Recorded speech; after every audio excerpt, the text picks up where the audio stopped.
silence, ça tourne. J'attends sur un troisième. La semaine dernière, toute une équipe de tournage avait investi la rue Jean Jaurès de Romba pour réaliser un court-métrage.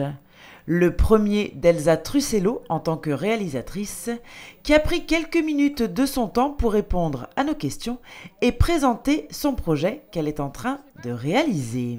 C'est un court-métrage qui parle de l'histoire de Charlie. Charlie qui vient d'avoir 16 ans et qui a jamais connu son père et qui a envie de le retrouver. Et je passe les détails de comment elle trouve l'adresse, mais quand elle trouve l'adresse, le seul moyen pour elle d'y aller, c'est le vélo, parce qu'elle n'a pas encore le permis. Et que clairement il n'y a pas de bus qui l'emmène jusque là-bas, donc elle décide d'y aller en vélo.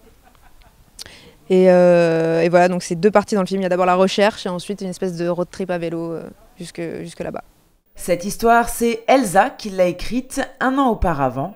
Elle n'est pas autobiographique, mais s'inspire parfois de sa jeunesse et de cette période insouciante qu'est l'adolescence. Il y a toujours un petit peu de soi dans le film, mais là pas tant que ça en fait. C'est-à-dire qu'il y a une histoire qui est similaire à moi, mais qui n'est pas l'histoire de Charlie, en fait. J'avais envie d'avoir un personnage comme ça qui sort de l'adolescence, mais qui n'est pas encore un adulte. Et avec tout ce que la naïveté qu'il peut y avoir avec, en fait. C'est complètement fou de faire 200 km à vélo, mais à 16 ans, on se dit pourquoi pas, en fait, ça peut marcher, quoi. Pour personnaliser son court-métrage et coller encore plus à cette période d'adolescence, Elsa a choisi de tourner certaines scènes dans les rues et les quartiers de sa jeunesse. Romba, parce que j'y ai vécu toute ma vie, j'ai passé 17 ans ici et que du coup, quand j'ai imaginé l'histoire, je l'ai évidemment imaginé ici. Typiquement, le décor où on est là, je suis passée devant tous les jours pendant plus de 8 ans, donc c'est quelque chose qui me marque quand même beaucoup. Il y a aussi la rue de l'Usine qui est très importante pour moi parce que j'avais envie aussi de montrer un déplacement et du coup de montrer les paysages qui changent entre ici, les Vosges, tout ce déplacement qu'il peut y avoir. Et aussi que moi je trouve ça assez joli en fait, toutes ces usines abandonnées, je trouve ça assez beau à filmer. Et voilà, j'avais envie de les montrer quoi, parce que ça fait partie du coup de ma vie et de mon identité quoi. Pour incarner le personnage de Charlie, mais aussi les autres rôles de ce court-métrage, Elsa a dû s'entourer de toute une équipe et surtout de comédiens correspondant à ses attentes et au profil de chaque personnage. On a fait des castings à Paris, on a cherché avec Thomas qui était notre directeur de casting via des agents. Et en fait, il nous a proposé plein de gens. Et c'est comme ça qu'on a trouvé Pauline Briand, Adèle Journeau et Rio Vega qui sont là aujourd'hui. Tu veux pas juste m'expliquer pourquoi? Mais parce que je veux pas, c'est tout. C'est tout, mais des fois, t'es consciente que ça ira quand même beaucoup plus vite avec mon scooter? Oui, je sais, merci. T'es cinglé, je te jure.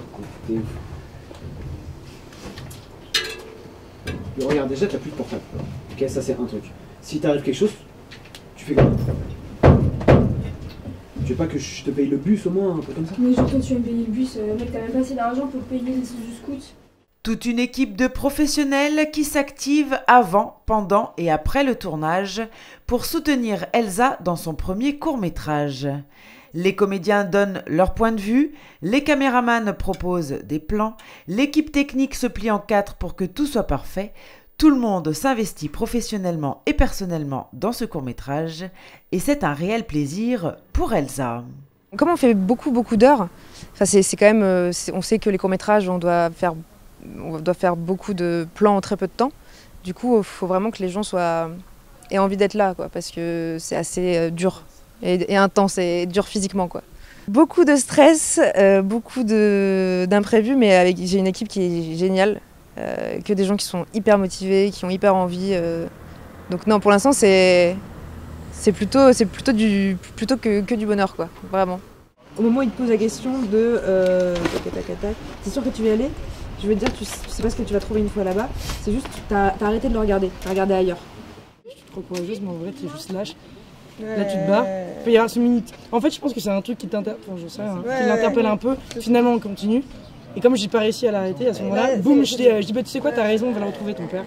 Et là je sais que ça va lui faire mal. Genre, je me dis putain. C'est le pic de trop quoi. Ouais. Parce que je me dis ça l'arrête pas, je vais lui parler de son père un peu.